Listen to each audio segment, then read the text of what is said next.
Is there a danger, Frank, that there's too much hype being built around this kid at this moment in time? This is the next step for him. This is the step up. This is a big step up for him.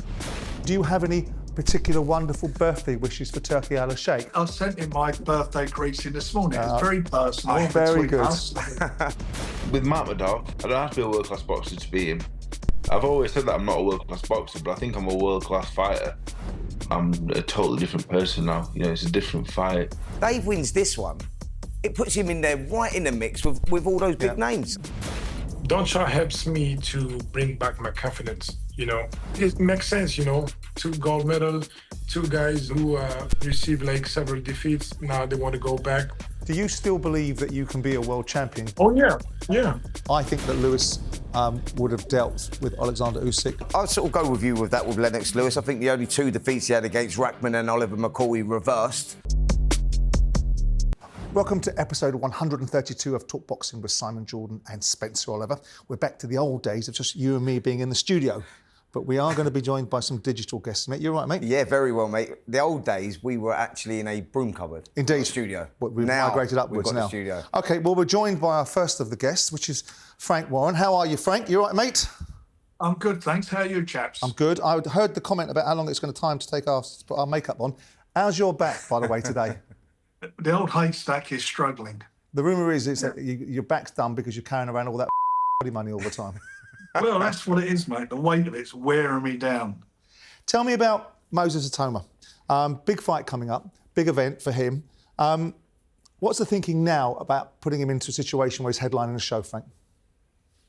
Well, it's happened very quickly for a young guy, 20 years of age, and but you know he's in it. That's the spot he's in. He's had some really good results over the last couple of years. Some really good results against good fighters, and the way he's gone about his business has been quite impressive. So this is a big step up for him against a guy in Dillian Whyte, who has been there, has done it, is confident, and from a dangerous point of view, knows that his last chance saloon. So he believes that he has the experience and the ability to give Moses some problems and beat him. So this is going to be a big step up for him, and it's going to be a test for both of them. Yeah, Frank, what they've got. You've been great over the years at navigating careers and taking the right fights at the right time. We had this conversation, we've had numerous conversations about Moses and just how good he is and the potential and when you let him go. And this is a massive step up against Dillian Whyte. You know, you go, Dillian's only lost to the very best at the top there. So it is a calculated gamble, isn't it? It is. And you know, in most of the cases, if he has lost, it's been in very, very good fights. So it's just going to be a gauge to see where Moses is. His team, he's managed by my son, you know, Ben Davison, the team, they all believe that they believe in him like I do, and they feel that this is a fight that he, at this stage of his career, can win. But one thing's for sure, we're going to see what he's all about. We're going to see what he's all about, and you know, in some ways, it's part of the Riyadh season show. It's on the 16th of August in Riyadh, and it's on neutral territory, so there's no home advantage for anybody. And that'd be quite interesting as well. I'm going to ask you a minute, Spence, about how highly you rate Moses, but I wanted to ask you, Frank, about how did you get to the point that it was Dillian?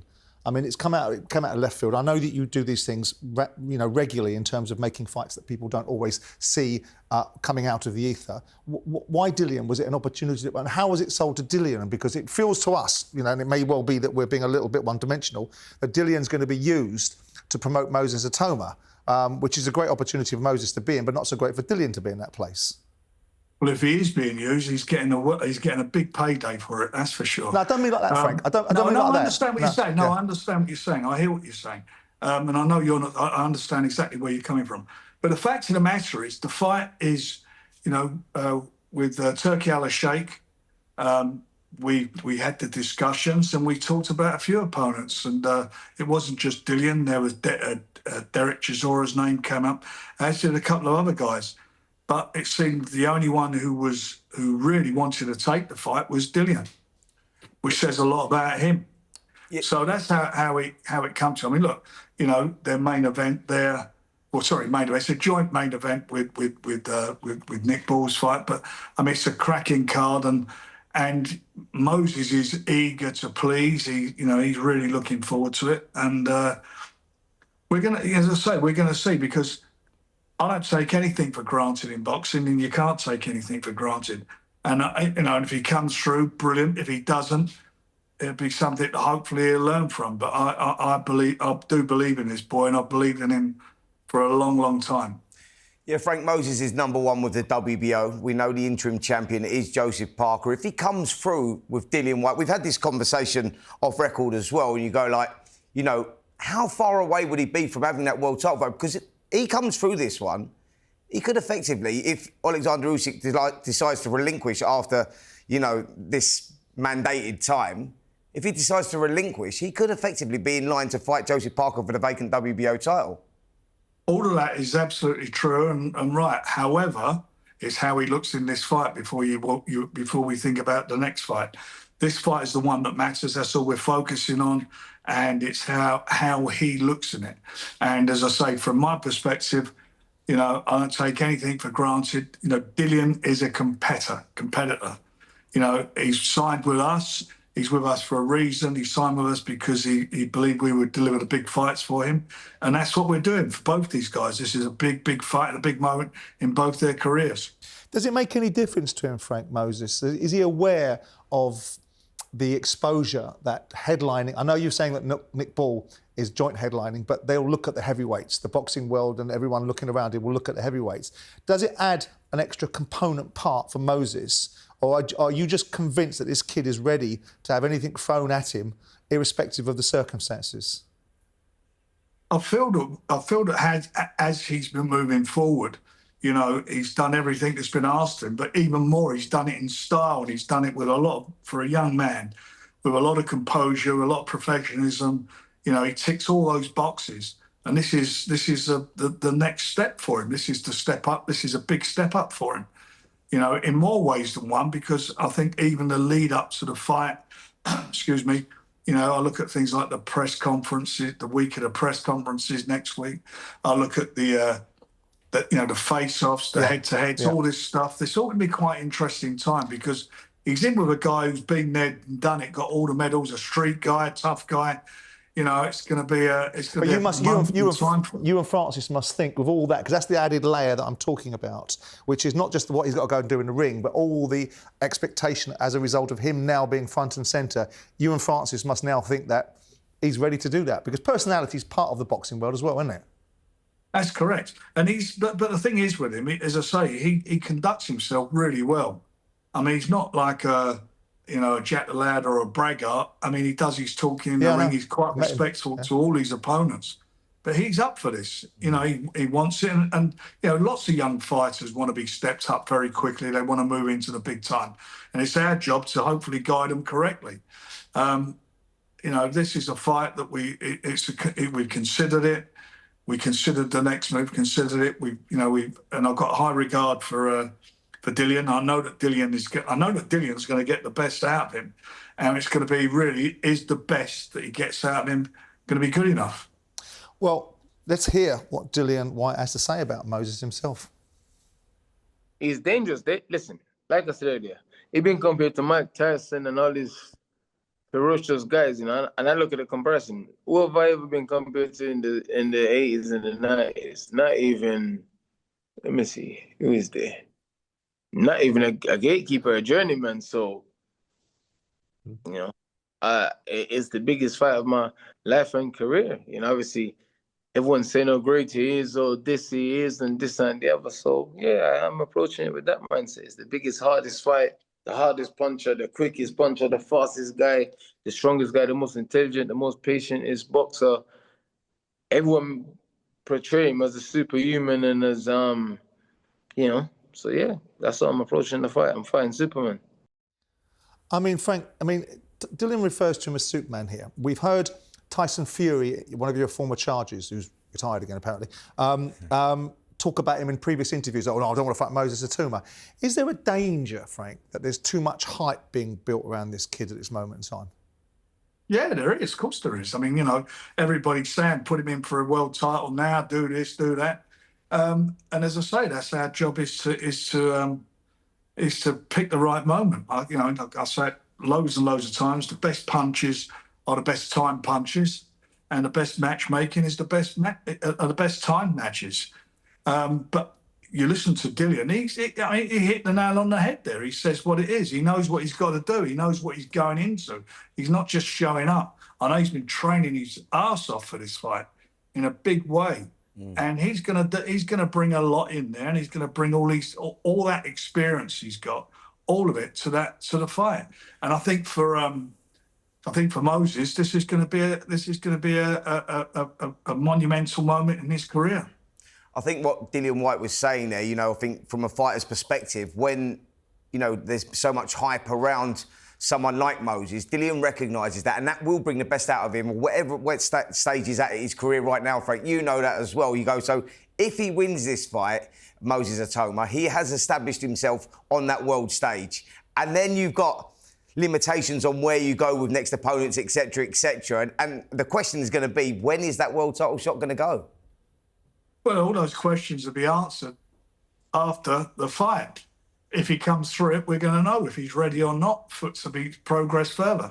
But, you know, he's done everything, as I say, that's been asked him, everything, all the way through from being a kid, all the way through, won the Europeans, amateurs, knocked everybody out, the World Championships, had everybody on the floor. The ones he didn't knock out, he floored them.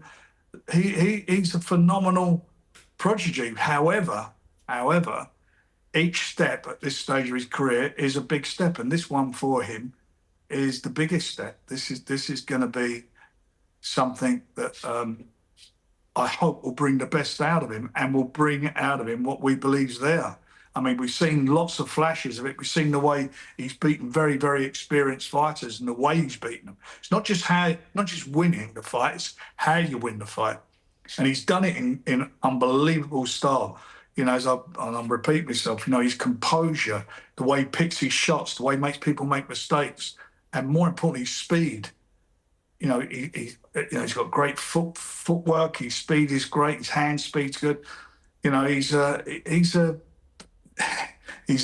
without a doubt. You know, I think he's probably the best, if you want to call him prospect still, in the world of boxing. But he's in with somebody who absolutely believes that he has the tools, not just physically, but mentally, to beat him. If he does a number on Dillian, and I'm going to ask you what you think that looks like in a moment, but if he does a number on Dillian and does it in such a compelling style, in a way that he's done with Marius Wack, in the way that he did with Dempsey and McKee, you've got Joe Parker as well, haven't you? He's in your stable as well. Yeah. How difficult or how realistic is it to see a fight with Joe Parker? If it happens what people expect it to happen, and I know it's all supposition, that Usyk vacates the WBO belt, is it a realistic outcome that you can make Moses Itauma, if he's as convincing as we think he might be against Dillian, with all due respect to Dillian, is it realistic to assume that you could make the fight between Joe Parker and Moses Itauma on the Saudi bill at the end of December for the world title for the WBO? What has happened is that the WBO, prior to the Dubois and Usyk fight, they made it very clear that the next mandatory will be theirs, because that's the next one in line. Which is Joe. And which is Joe Parker, who's their interim champion. WBO, unlike some of the governing bodies, don't like multiple champions. They like one champion in each division. So they've ordered that. If the fight doesn't take place between Alexander Usyk and Joe Parker, then they will then order the next available contender. And the next available contender is in the ratings Moses. But whether it will be him, if all these things did happen, depends on the outcome of that fight. But would you be behind it? Would you be in favour of that? Depends how he looks in the fight, right. Simon. Fair enough. And so let me ask you the closing question on Moses. What is your forecast for this fight? I think he's going to be in a tough fight. I know he's got the punch power to hurt and stop Dillian Whyte, but I also know that Dillian Whyte also has the punch power to cause damage. And the one thing with Moses at the moment is that's not been tested. So we'll see. But do you think are you still a bit tough fight, but you expect him to stop him? I expect him. I believe he will win the fight. I believe he'll win the fight. How he wins it, we'll see. For me, beating him is a big thing. Right. However he does it, you know, and I want to see the other side of him as well. I want to see him. You know, I want to see him in a tough 12-round fight where he comes through it and boxes his way through it. You know, he's not a one-trick pony. He can box, but as I say, you know, this is a tough one. This is going to be. This is a fans' fight. Yeah, it's a great fight. That's what it is. It is a fans' fight. What's the thinking behind bringing back Boatsy into your stable? Well, we're very strong in the in that division, in the light heavyweight division. I think we've got most of the top stars with us. Anthony Yard's fighting Benavides later this year again in Riyadh. We got some fabulous light heavyweights there, and there's some brilliant fights to be made. And all eyes is going to be on that fight with Anthony and Benavides, and these guys are going to be vying to be the next guy in there. We're going to do a show which we're going to announce, which will be all light heavyweight show. We're doing that with, I think it's about 4 or 5 really good quality light heavyweight fights on there. We'll be announcing that soon, so you can see all these guys in action. It's going to be a bit like the heavyweight division, the best fighting the best. How's Daniel Dubois doing 2 weeks after the fight? Sorry? How's Daniel Dubois doing, Frank? 2 weeks after the fight. I haven't spoke to, they're in Brazil at the moment. I spoke to them very briefly before they went, and I think it's going to be good when they come back that we can sit down now a bit more calm and collected and say what we got to say, you know, about the fight. A few things I've got in my mind that I want to discuss with them, but it's I don't know, it was disappointing how it turned out for me and for him, but for me it wasn't. We were talking, I mean, this is a trip down sort of amnesia lane to some extent. It's what media wants to do all the time, which is draw parallels between people. We were talking about Usyk and where he ranks in the pantheon of heavyweights. You being 173 years of age, you've seen most of them. So when you look at it and you think about him, you know, and we were looking at Lennox, we were looking at Tyson, we're looking at Muhammad Ali, we're looking at Vladimir Klitschko, we're looking at Larry Holmes. All of those you would have seen and looked at and studied. How does Usyk, given the fact he's a Brit slayer and everyone's put in against him, he's dealt with, how do you think he ranks against that all-time list, Frank? Look, he's up there in the top 10. He's up there in the top 10 with all those guys. I mean, there's other guys that have been left out from there, you know, like Joe Louis and, you know, Rocky Marciano. Yeah. And people talk about if they were fighting today. And I look at also if they were fighting those guys, if say Usyk was fighting those guys back in their era. Yeah. So you look at it different ways. I mean, you know, it's like football matches. Who's the best footballer of all? But who's your greatest heavyweight? Personally, who do you think, I'm asking Frank Warren, who is his greatest heavyweight? Who is your greatest heavyweight? It's a tough one for me. I'd say Ali for the obvious, you know, for obvious reasons. And you look at, he's got losses on his record. He's not an undefeated fighter. I put up there in my top 4 Sonny Liston. I mean, everybody don't talk about him. He was a great fighter. This guy was fighting. When he fought Ali, he was in his 40s. Absolutely. He was an old guy. Great. No one wanted to fight him. Frank, Larry Holmes for me is one of the greatest heavyweights out there. You know, the most fantastic jab, chin, and what I mean by chin, people who have good chins are people who get off the floor when they go down. You know, warriors, and these guys were fighting in the days of 15-round fights, absolutely, not 12 rounds. Absolutely, wars. Listen, I can't let you go without asking you, do you have any particular wonderful birthday wishes for Turki Alalshikh? Have you seen that wonderful bit of arse kissing from Michael Buffer about how wonderful Turkey is on his birthday? Do you have any messages that you wish to impart to Turkey on his birthday? I've already done my one. I sent him my birthday greeting this morning. It was very personal. Very good. Very nice. I wished him a happy day with his family and many more birthdays to come. Very good. We saw that on Instagram, Frank. Very nice. Very good. Nice to see you, mate. Keep well. See you soon. And you, fellas. God bless.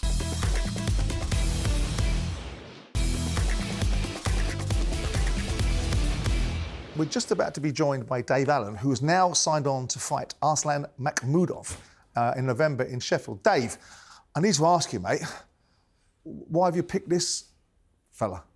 He's a monster, isn't he?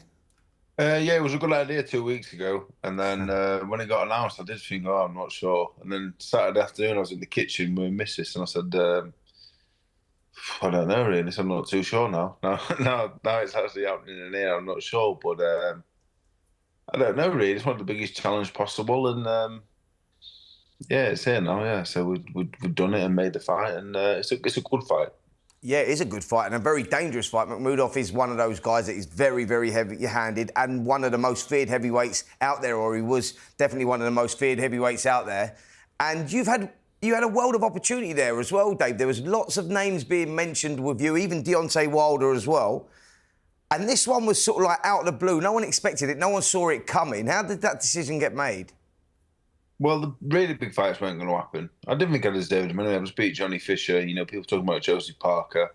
I didn't think I deserved a fight like that. So when the British title fight fell through, got sent a list of names: Tony Yoka, Heisa, Barrier, Otto Wallin, Makhmudov. So I looked at this list, and I just thought, one, who's going to get me out of bed every morning to train, and two, what'll help fill Sheffield Arena, and I guess three, who can I beat stylistically, who gives me the best chance to beat him?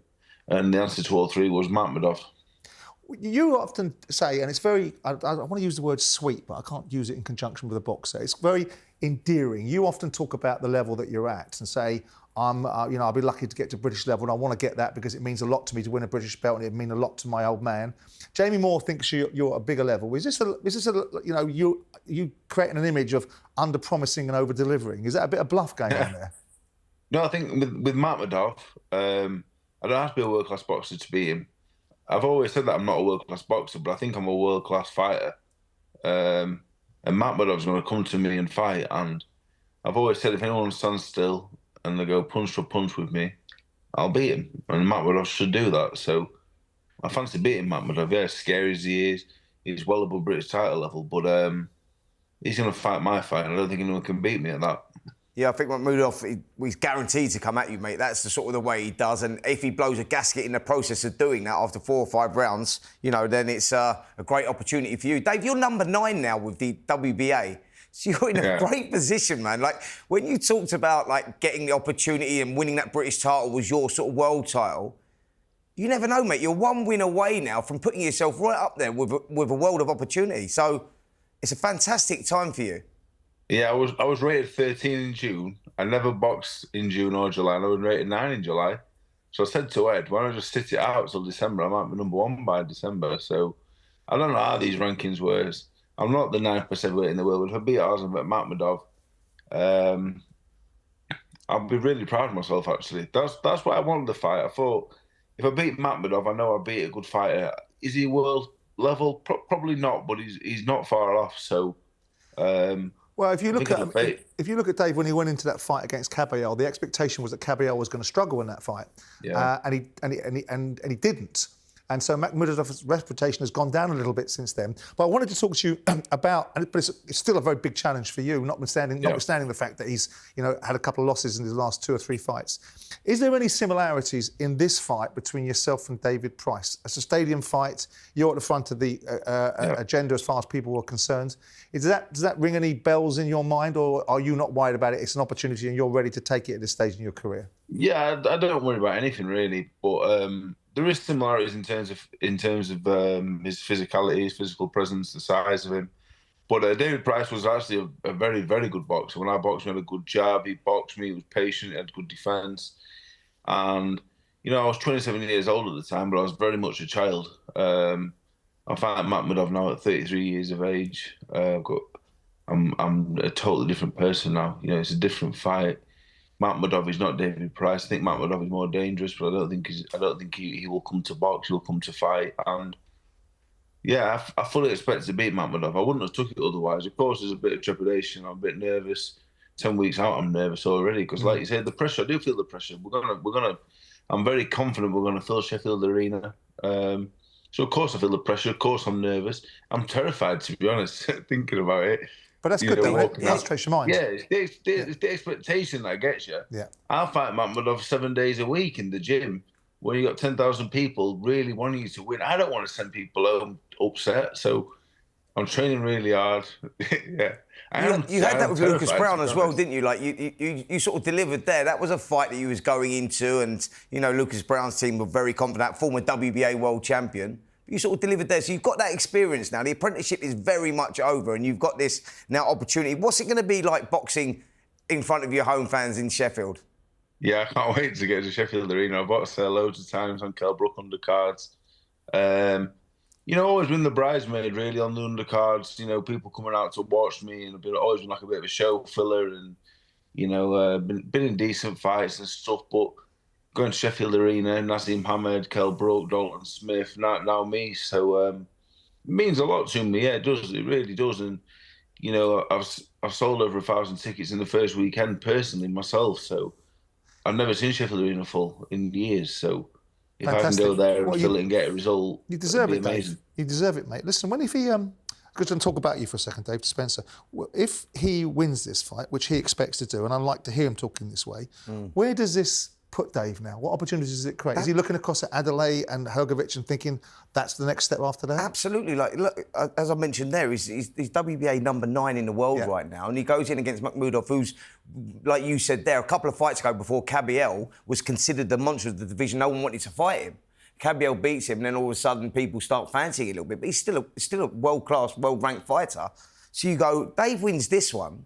It puts him in there right in the mix with all those big names. So, you know, like I say, it's opportunity. We had Frank on just now saying, look, this is what happens. You're one win away, which we saw there against Johnny Fisher. You're one win away from putting yourself right in the mix. I mean, it was only, I don't know what it was, 18 months ago or so. I was watching Dave boxing on an undercard, a very small hall show with no TV. So, like, that is where you're at. Absolutely. Listen, before I let you go, Dave, I want to ask you about 2 fights that are coming up and what your view on them is. We've obviously got Moses Itauma versus Dillian Whyte, and we've got the fight that I just mentioned to Spence, which is David Adelaide against Filip Hrgovic. How do you see those fights going? I think Dillian Whyte's only had 3 fights in 3 years. At 37 years of age, I expect Itauma to win inside the distance. Dillian Whyte, his best was a world-class heavyweight, but we haven't seen him at that level for 5 or 6 years, so you know, they're not daft. They won't put him in with Dillian Whyte if they thought it was anywhere near his best. And Hrgovic should be way too good for Adelaide, but Hrgovic never seems to. He always flats to deceive. Really, he never really impresses. But his amateur background and even his wins as a pro really puts him levels above Adelaide. But yeah, I'd like Adelaide to win, but I think Hrgovic on all known form should win. Right. So Hrgovic against Adelaide is your pick, and Moses Itauma dealing with Dillian Whyte predominantly because of Dillian's inactivity. Yeah, Dillian Whyte's 37 or 3 fights in 3 years. He's you know, the Frank Warren's very, very good with his matchmaking. I don't think he'll get it wrong. No, me either. Before I let you go, one last question, and I asked it for Frank Warren previously, but I'll ask it for you. And I thought some of the things that you said after the Usyk Dubois fight were absolutely on the money. And I thought some of the observations you made against the other pundits were good and well balanced. And I thought it was very interesting the way you pushed back against certain things. But having seen Usyk now do the numbers that he's done on the top heavyweights that we've seen in the division, unfortunately, most of them are British for us, where do you put Usyk now in your list of great heavyweights? No, it's difficult, really. He's only had 8 fights at heavyweight. He's only had 5 opponents. Charles Weatherspoon, Chisora, Dubois, Fury and Joshua. How high can you rate him, really? Muhammad Ali boxed Fraser 3 times, he boxed Foreman, he boxed Liston, he boxed everybody. You know, as did Holyfield, as did Lennox Lewis. So you're judging someone off 8 fights and 5 opponents. So I think it is difficult. I think for ability, he's right at the very top. I think for his resume, it's difficult to place him at the very top because he's only had 8 fights and 5 opponents. But yeah, I think he's one of the best fighters of all time, but I couldn't call him the best heavyweight of all time. Dave, nice to see you. We're all behind you. Good luck in November. We'll speak to you before then anyway, mate. All right, mate. Thank you. Take it easy. Cheers, mate. Bye-bye.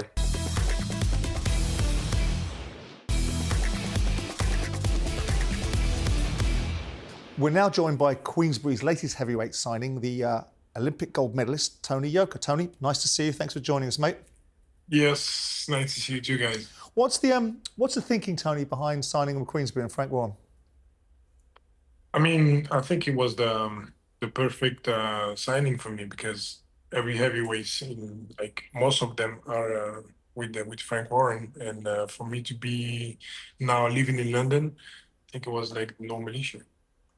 Yeah, Tony, you was in a great position a few years ago, and then you lost your way a little bit with the loss to Martin Bakole, and Carlos Takama was out there in that fight there, but you've rebounded with 3 good wins. Yeah. And there is a big opportunity for you here. Like, there's talk of you fighting Anthony Joshua, there's talk of you fighting Kabayel out in Germany as well. I mean, where are we at with all of that? I mean, you know, I had some personal issues, and then I lost a few fights a few years ago. But then I changed my team, I changed my coach. I started training with Don Charles, Tony Peel, Ian down in London, and then I find myself again. I had 3 good wins. The latest was in May, and now I'm in a good position. Now I got my confidence back. Everything is up, and they offer me like big fights. As I said, I'm ready for everything. Anything is coming now, I'm ready for it. I mean, obviously, a lot of noise is now being made about your name because it's being indexed to Anthony Joshua. Yeah. And that you want to be a man in your own right and an individual judged by your own merits. But I wanted to ask you how you've assessed your career, because Olympic gold medalists come out, with the exception of perhaps Audley Harrison, George Foreman, you know, Lennox Lewis, Anthony Joshua, have come out of winning gold medals or being very successful at Olympics and gone on to have stellar, significantly big careers. When you look at yours now, what stage do you feel like you're at a crossroads now where all of that potential now has to land in opportunities for you to stake your claim? Yeah, I think right now is the perfect time for me to move on. I was Olympic champion at 24 years old, which was very, very young, and I didn't have the chance to be in a country where boxing is really big, like England, you know. So I need to change that now. I think I'm in the right place with the right promoter, the right team. So I just turned 33 a few months ago. So I think right now, that's why when people talks about my possible fight with AJ, I'm just like, let's go, let's do it, you know. I want to show the world that what I'm capable to do. We just had Dave Allen on the show who talked about the fact there was a potential fight between you and him. Why didn't that happen?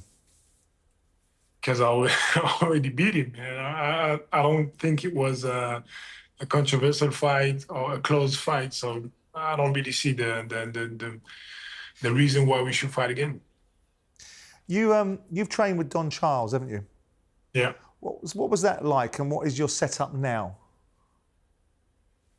Don Charles helps me to bring back my confidence. You know, when I lost my fights, I was really down. I had like some personal issues, and when I found Don Charles, he really like helps me to build back my confidence, move up, getting some weights, because you really know heavyweights. And I think it's something that people doesn't understand. Boxing and heavyweights is 2 different sports. Yeah, Don Charles, I know, has been working with you on the psychological side of things, which is the most important thing, you know, for a fighter. You're a 2016 Olympic gold medalist. Anthony Joshua was 2012 Olympic gold medalist. What do you make of Joshua right now? And you know, that talk of you and him actually boxing. I know those conversations are ongoing, but how do you see him as a fighter now after the defeat against Daniel Dubois? I think a lot of people are misunderstanding the sports and the boxing. Joshua, when he lost against Usyk, everybody was like, oh, he's not that good, he's down, blah, blah, blah, blah. Now we're looking at Usyk like he's one of the greatest heavyweights of all time. You know, he just beat everybody twice. I think AJ had a bad... But Tony, I think the demolition of Anthony Joshua by Daniel Dubois was the damaging one, wasn't I think he had a really bad fight against Dubois. I was shocked. In this fight. Like, for real, I was just like, wow, because Daniel was incredibly strong in that fight, you know. So, I mean, I think he's mentally ready now to go on, and this is why they're talking about a fight. I think it makes sense, you know, 2 gold medal, 2 guys who received like several defeats. Now they want to go back If you were offered, I know the commercials around Anthony Joshua always transcend certain aspects of the actual fight itself, or certainly are part of the equation. But if you were offered Anthony Joshua or Alalshikh Kabayel, which one would you prefer to have? Joshua. Why? Because it's bigger, you know. I think Alalshikh Kabayel is a really good fighter. I think a lot of people underestimate him a lot last years, but now he beats some really serious guy. But Anthony Joshua is just, for the history, is bigger for me, you know. I know him since more than 15 years now. We've been sharing the ring. When he was in the national team, I was in the national team. He's an Olympic champion. I think it makes sense to build this thing up. Well, let me ask a slightly more pointed question. Do you still believe that you can be a world champion, given that let me finish the question. Given that Kabayel is closer to a world title than Anthony Joshua is? I don't think it works like that in boxing. I think he can be really fast, you know. You can beat the right person and then they give you a chance to the world title. Yeah, I think it's fair to say that you are literally one win away from putting yourself right in the mix. I think definitely. that Dave Allen's just proved that. If I beat the right person, I can be like, they can offer me a chance. Well, Tony, listen, you're in the right camp with Queensberry, so we'll be watching out for you, mate, and the best of luck. Thank you very much. Good luck, Tony. Yeah, thank you, guy.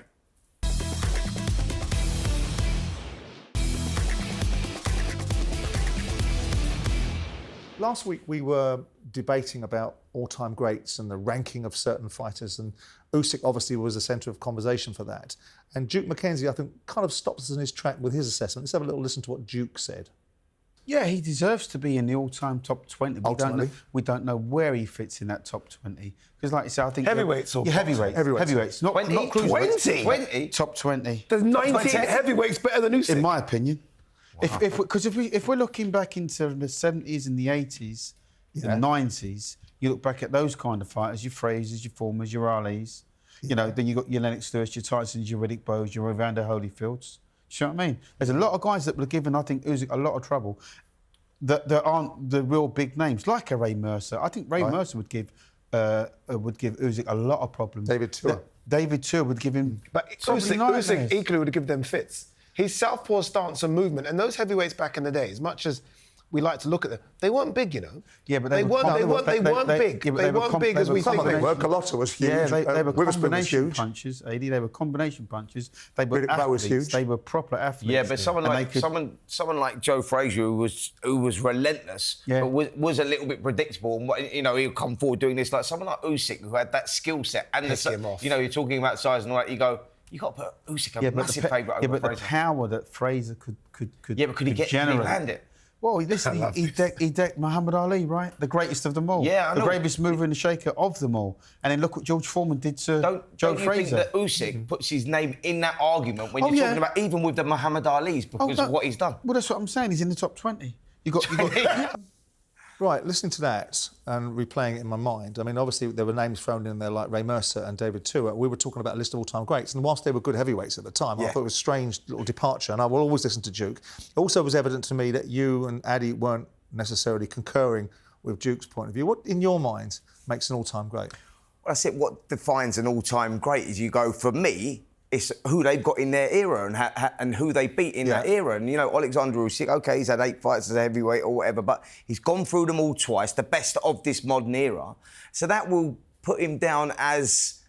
He'll go down as an all-time great because when you do the comparisons, and we've done this with Alexander Usyk, not only that he's cleaned up the division and done it twice, but you look at, and there's probably still more to go. You know, he's another 2 fights left in him. You look at that and you compare and you go back. Like I was looking at some stats today. Well, Muhammad Ali, when you're talking about Muhammad Ali being the greatest, which he is, and he rightly deserves that with the resume that he had back in his day, Muhammad Ali, when he come back and boxed Floyd Patterson after his first defeat in 1972, I checked out his weight. He was 13 stone 4, right? So when you're doing that and you're weighing up, you're going, oh, would you... It's sort of 186 pounds. 188 pounds. Yeah, that's what I'm saying. That the heavyweights have grown so much. Sports science, people have got faster, like stronger. Is an all-time great? So an all-time great is defined by who is around in their era and who they beat. for an all-time great based upon weight class? Because we are confining our all-time great analysis to obviously the conversation at hand, which was the heavyweight division. But an all-time great, is it different in different divisions? Because I look across the middleweight division, look at Marvellous Marvin Hagler, look at Tommy Hearns, look at Sugar Ray Leonard, then look at Roberto Duran, and I think all of them are all-time greats, but all of the same era. What defines an all-time great for you? I think it's unique to the individual. I mean, I think if you look at the records of fighters, you've got to talk about people like Hagler, who fought everybody, beat everybody, and obviously there's contentious arguments about Sugar Ray Leonard fights and so on and so forth. I think we are judged, or we judge all-time greats by what we grew up watching at times. And of course, things change when you're younger and you view the world in a certain way. I grew up watching Lloyd Honeyghan fight Donald Curry when I was 17, 18 years of age. I went over to Atlantic City to watch that fight and watch Don Curry get broken down. At the time, he was considered to be the pound-for-pound great fighter. I remember watching, Mike Tyson knock out Michael Spinks. And of course, you compartmentalise it to a part of his career. You go, Tyson demolishes Berbick. He goes in and demolishes Spinks. He has a bit less of a demolishing of James Bone Crusher Smith, but notwithstanding, still wins it. He knocks out Tony Tucker. He knocks out Tony Tubbs. Right? Do you think that people... But then you go and say that Tyson after that, which comes back and gets beat by Buster Douglas, comes out of prison, beats whoever he beats, Buster Mathis Jr. or whatever it was, and you think that's not the same Tyson I looked at, but it's the overall package of Tyson. Yeah. For me, he makes him an all-time great. But that period of 1986 to 1990, and then you get Ali, who goes from winning the Olympics to being this phenomenal heavyweight that changed the way heavyweights moved, to beating the big ugly bear in Sonny Liston, to coming back after being stripped of his belts because of his religious beliefs against the circumstances in the Vietnam War, wouldn't take the draft, comes back and fights these fights against Joe Frazier, against George Foreman, these battles that we see and saw Kenny Norton, Ernie Shavers, all these different fights. And that to me is... Do you think we're guilty, Simon, of like when a fighter's in his current time, we're always guilty of saying we compare them with fighters of past, and it needs time just to manifest. We go, well, you look back in 10 years' time, I appreciate Lennox Lewis much more now than when he was actually boxing in the 90s, because we always make those comparisons. Yeah, I think that's right. Like even with like someone, let's move on to a fight that's coming up. When you go, Terence Crawford is going in against Canelo, but you look at Terence Crawford, and I've always said, I look at Terence Crawford and I go, I think he would have lived in any era with like Sugar Ray Leonard, when you talk going back to those days, and even with like but I think is it Hands of Stone, Roberto Duran, all those sort of guys, you can see him sort of, and he'll go down as one of the all-time greats if it comes through against Canelo. I think we are more guilty in the media of doing that. I don't think people sit around. I think you probably sit around in when you're not on a television screen or on a radio show saying who was the all-time great. You enjoy what you enjoy. Yeah. And I think there is a propensity now to compare and contrast because it creates media content. So I think you enjoy them. I think what we don't do enough in life is appreciate the moments. Yeah. You've got an elite heavyweight now in Alexander Usyk. You've got an elite super middleweight in Canelo Alvarez. You've got an elite welterweight in Bud Crawford. Yeah, exactly. You've got a whole raft. You've got elite light heavyweights in Beterbiev and Bivol. You are living in a unique era now, and boxing across the weight classes is getting so much more exposure that it gives you a far range of opportunities. But one of the things I wanted to do in this section was talk about Usyk in the circumstances of the fights that he could have had, despite the fact I've just said, do we really sit around and do this in our lives? We'll do it for the media. We'll do it now. You've got him against some of the best five heavyweights and imagining how he would go. So I've picked out what I consider to be, in the last 30 or 40 years, the five meaningful heavyweights. And I don't mean to be disrespectful to anyone I haven't included in this. So I've got Usyk versus Larry Holmes, the Eastern Assassin, somebody that followed on from the Muhammad Ali era, that never gets the credit that he deserves, probably got a lot of people not warming to him because he was the one that dealt with Muhammad Ali and in a way that people wouldn't want to have seen happen. How would you have thought Usyk would have gone against Larry Holmes? See, that is such a tough call because Larry Holmes is, for me, one of the greatest never to have got the recognition because of what happened with Muhammad Ali, the way that he pounded him in that fight. Yeah. And Ali, was the greatest at the time, and he was the much-loved fighter. And I think that Larry always lived in his shadow, but Larry is probably one of the best fighters that doesn't get recognised. So how would you think Usyk would go against him? He's a tough fight, Larry Holmes, and it's a really tough call because Larry Holmes is the best jab in the business. So, answer it. It's a tough one to call, that one. Can we move on? Right, OK, that's not helpful. No, Right, I'll come back to that one. It's a very tough one to call. Alexander Usyk versus Dr. Steelhammer, Vladimir Klitschko. I think that Usyk wins. I think the mobility of Usyk would win that fight against Klitschko, even in his prime. What about you? Yes, I agree with that, absolutely. I don't Larry Holmes? I think Holmes would win that fight. I think for so many different reasons, but Holmes' jab was just a phenomenal weapon. Yeah. And it did so much damage to big heavyweights during that period. And I just think Holmes, like you said, was such an underrated fighter, an under-rewarded fighter in terms of the pantheon of fighters that are judged in certain ways. And I think it must be because of the Ali association. Usyk versus Lennox Lewis. I made the case the other day, and people will parody it and say, you know, nothing.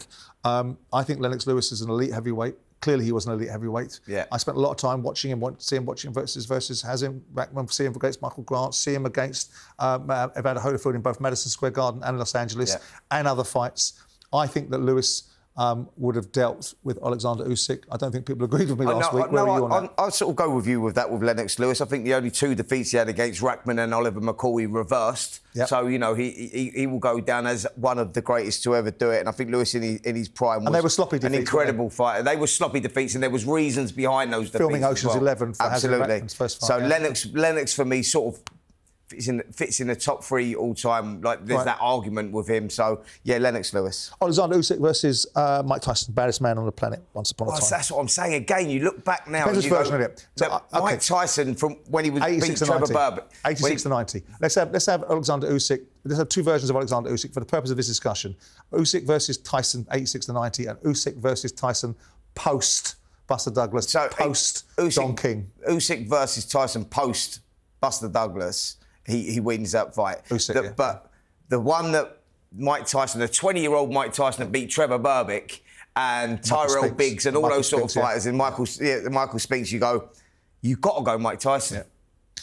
Last one in our sort of land of fantasy, Usyk versus the greatest, Muhammad Ali. You can't go against the greatest. I think Muhammad Ali in his prime was untouchable. And I would have to go with Muhammad Ali. I think it'd be crazy not to. You know, but what we're saying, and I'm glad you've done this debate, actually, because... Are you? Actually, I am. Yeah. Well, you can thank the producer for actually doing it, because I'd rather tie my tongue to the back of a bus than do this. But this is the conversation I was having on the show last week. I go, Alexander Usyk has now put his name in there for that argument, which is the great thing, because we'll all have an opinion on who goes there, but... What Usyk has done now has stamped his name in that conversation, and that will always be in there. And everyone's going to have an opinion on the way that the fights would go. But I'm just glad his name is there. And deservedly so. And, you know, no doubt it won't be long before he gets inducted into the Boxing Hall of Fame at some point. Right, that's it for episode 132 of Talk Boxing. For myself and Spencer Oliver, we'll look forward to seeing you this time next week.